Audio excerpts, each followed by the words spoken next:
Alors Brandon, qu'on appelle également Bran, c'est le quatrième enfant dans la famille Stark. Si vous connaissez la série, vous savez probablement de qui je parle. Donc au début de la série, c'est un petit garçon qui est normal, hein, qui est très vif, qui a envie de devenir un chevalier plus tard.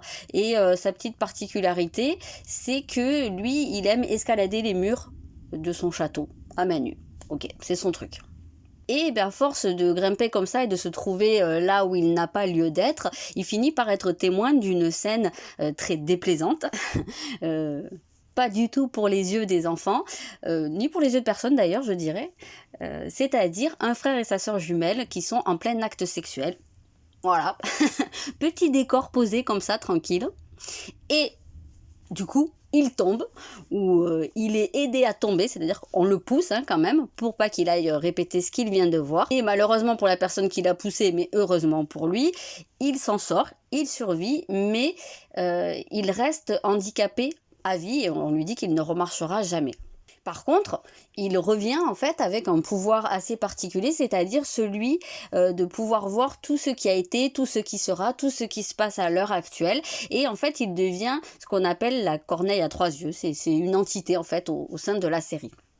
Juste petite précision, si vous n'avez pas vu la série, c'est peut-être mieux de ne pas poursuivre plus loin ou si vous envisagez de voir la fin de la série parce que du coup, il va y avoir des spoilers.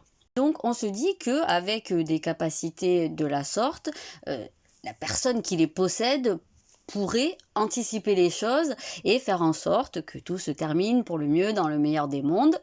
Bah non, hein, on est quand même dans Goth, donc c'est pas trop le genre de la maison, vous vous en doutez bien. Donc on connaît la suite, il laisse la population de Port-Réal se faire cramer vive, sympa.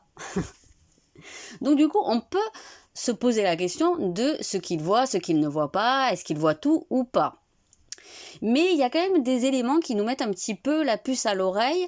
Par exemple, quand à la fin de la série, dans le dernier épisode, Tyrion lui propose sur des arguments que personnellement je trouve un petit peu bancal, qu'il lui propose de prendre le trône, Bran répond: pourquoi pensez-vous que je suis venu jusqu'ici? Donc en gros, ça il l'a vu, ça il savait, mais la population des gueux de Port-Réal qui se font brûler vifs, ça il a pas vu.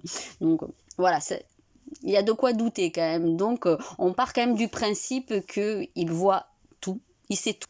Donc on est bien d'accord que de telles capacités, a priori dans la vraie vie, ça n'existe pas.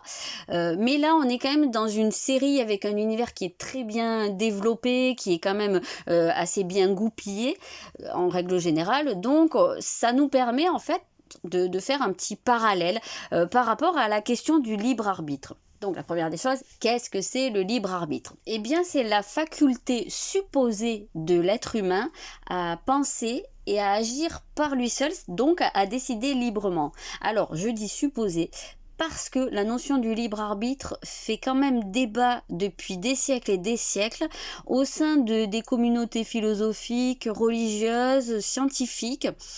Et d'un côté, on a ceux qui pensent que tout est déterminé à l'avance, soit par une force supérieure qu'on peut appeler Dieu, ou le destin, ou l'univers, soit par les conditionnements issus de l'éducation, du milieu social, des lois, des forces de l'inconscient, etc., etc. Bien sûr, j'ai pas tout en tête comme ça. Ou bien des personnes qui pensent que chaque action est la conséquence en fait de ce qu'on a fait ou de ce qu'on a vécu précédemment, un peu comme si on était pris dans un engrenage et qu'on ne pouvait pas s'en sortir.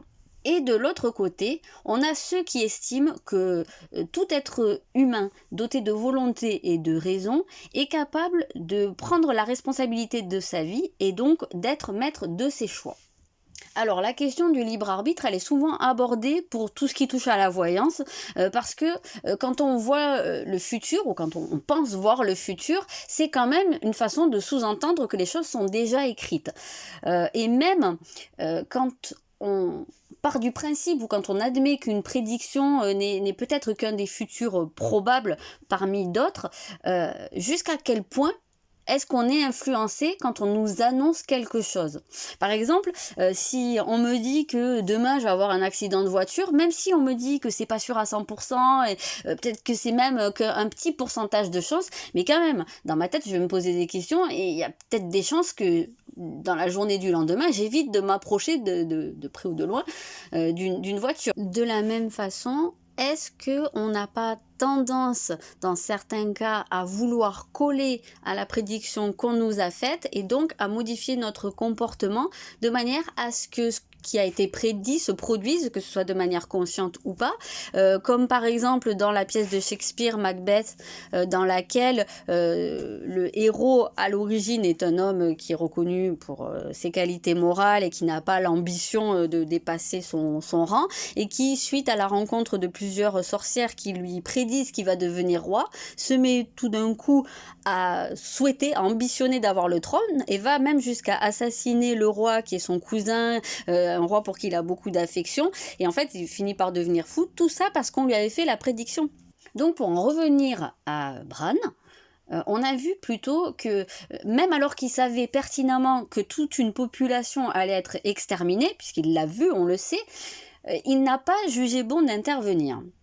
D'ailleurs, si on regarde bien, tout au long de la série, notamment la fin de série, là où on sait que ses pouvoirs sont très très forts, là où il est vraiment devenu la corneille à trois yeux, et qu'il pourrait avoir un rôle décisif sur ce qui va se produire, en fait, il intervient très peu, il a l'air plutôt passif, voire même parfois fataliste par rapport au déroulement des événements.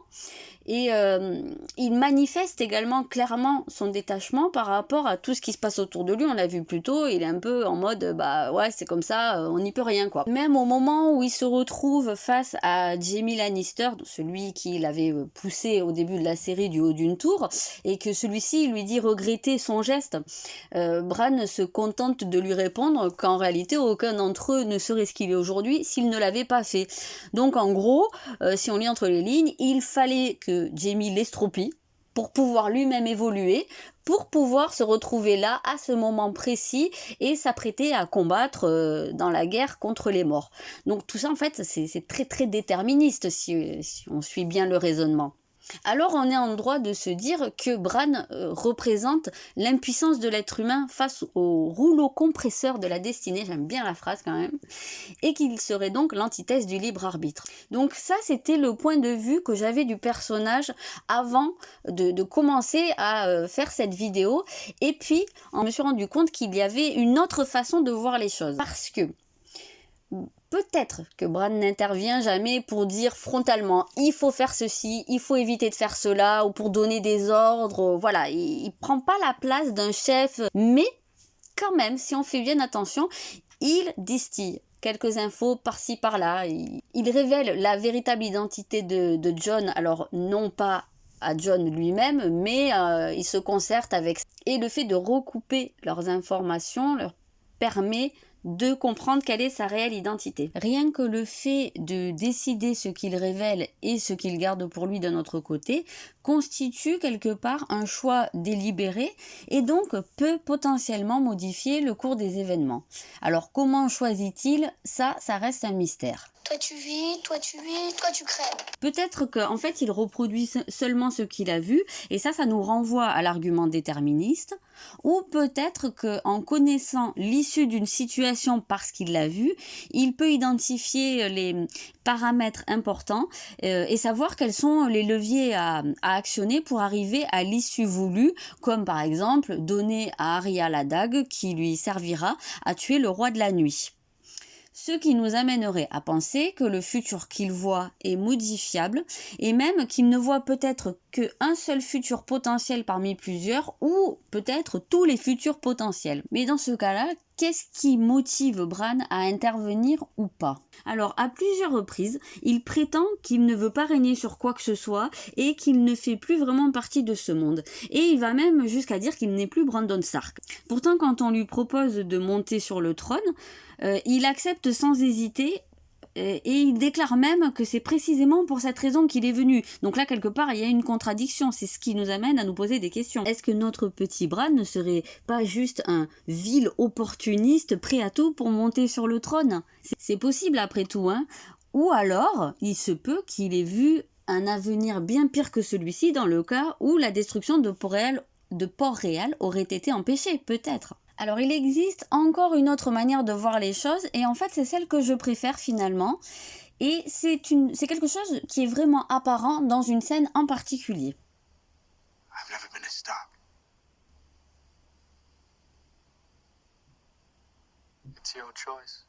Alors qu'est-ce qu'on comprend ici? Eh bien pour moi, par cette petite phrase, Bran laisse à Jon la responsabilité de décider par lui-même ce qu'il va faire ou ne pas faire, donc il lui laisse son libre arbitre. Et de cette façon, il se positionne comme une sorte d'autorité omnisciente, celui à qui on va se référer, mais qui choisit de laisser les autres faire leurs propres expériences plutôt que de leur dire comment ils doivent se conduire. Et ça nous amène à le considérer sous un angle différent, c'est-à-dire comme une figure divine plutôt que comme un être humain. Et ça expliquerait son détachement total vis-à-vis du monde. Finalement, quel est le vrai visage du personnage de Bran ? On ne le saura sans doute jamais, vu que la série s'est terminée sans qu'on ne le voit vraiment régner. On ne sait pas ce qu'il va faire par la suite, s'il sera un bon roi, s'il ne sera pas un bon roi, s'il fera rien du tout, peut-être s'il restera juste perché dans son monde.